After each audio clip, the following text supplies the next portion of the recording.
Aparatur sipil negara dan tenaga kontrak di Dinas Tenaga Kerja dan Mobilitas Penduduk Aceh kembali mendonorkan darahnya ke Palang Merah Indonesia atau PMI, Kota Banda Aceh yang sebelumnya sempat beralih ke instalasi unit transfusi darah Rumah Sakit Umum Zainal Abidin Banda Aceh.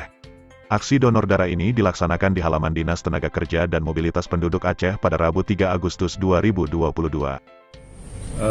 Kami dari Disnaker Mobduk Aceh untuk kegiatan donor darah ASN periode ini yang bertepatan dengan tanggal 3 Agustus tahun 2022, target dari 30 kantong alhamdulillah bisa mencapai 50 kantong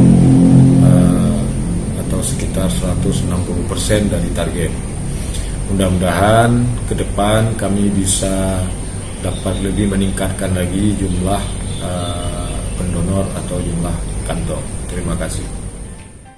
Kepala Dinas Tenaga Kerja dan Mobilitas Penduduk Aceh Akmil Hussein saat mendonorkan darahnya, menjelaskan pelaksanaan donor darah hari ini mudah-mudahan bisa melampaui target yang telah direncanakan, dan sudah jauh hari dihimbau kepada ASN dan tenaga kontrak di lingkungan Disnaker Mobduk Aceh untuk menjaga kondisi tubuh agar fit saat mendonorkan darahnya pada hari ini, demikian pangkasnya.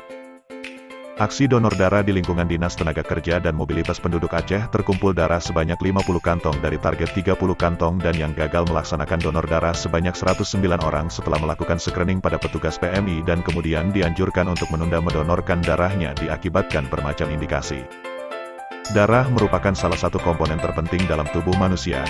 Keputusan Anda untuk menyumbangkan darah melalui donor darah dapat menyelamatkan satu kehidupan, atau bahkan beberapa nyawa sekaligus. Tidak hanya menguntungkan bagi si penerima, sebagai pendonor Anda juga bisa mendapatkan manfaat donor darah bagi kesehatan sendiri. Donor darah secara rutin diketahui bermanfaat untuk menurunkan kekentalan darah. Semakin kental darah yang mengalir dalam tubuh, semakin tinggi pula kemungkinan terjadinya gesekan antara darah dan pembuluh darah.